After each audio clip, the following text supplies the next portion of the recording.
আজকে আপনাদের সাথে শেয়ার করব কিভাবে ফরমেটিভের এন্ট্রি করবেন বাংলা শিক্ষা এসএমএস পোর্টালে। তো আমি ক্রোম দিয়ে এই ওয়েবসাইটটি ওপেন করে নিয়েছি। তো এখন এন্ট্রি করার জন্য আমি এখানে প্রথম অপশানে ক্লিক করলাম। ক্লিক করলে দেখতে পাচ্ছি যে আমার তৈরি করা যে এলপিসিডি কিবোর্ড সেটি শো করছে। তো এখন এখানে নতুন একটি অপশান অ্যাড হয়েছে যেটি হচ্ছে ফরমেটিভ বলে। তো এখানে প্রথম আমি ক্লিক করব।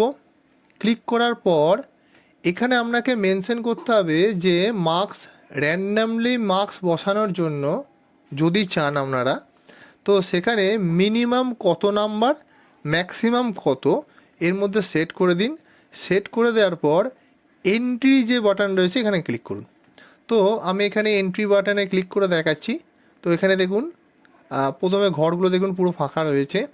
এখন আমি একবার এন্ট্রি করব। এখানে স্টুডেন্ট রয়েছে ম্যাক্সিমাম আমি 10 সেট করে রেখেছি। তো এন্ট্রি ক্লিক করলাম। দেখুন ক্লিক করার সাথে সাথে এখানে কিন্তু তিনটে ঘরে অর্থাৎ তিনটে ফিল্ডে কিন্তু মার্কস বসে গেছে।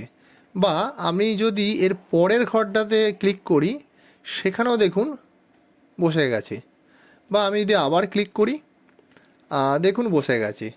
এবার যদি ধরুন যে বাদবাকি যে 7জন স্টুডেন্ট আছে ঠিক একইভাবে বসাতে চাই, সেক্ষেত্রে অটো অপশান রয়েছে। এই অটো অপশানে যদি আমি ক্লিক করি সেক্ষেত্রে অটোমেটিক নাম্বার বসাতে থাকবে। আপনি যদি একটু ভালো করে খেয়াল করে দেখুন, আমি কিন্তু আর বসাচ্ছি না, এখানে কিন্তু না অটোমেটিক বসতে থাকছে। তো এই অপশানটি অ্যাড করা হয়েছে নতুন।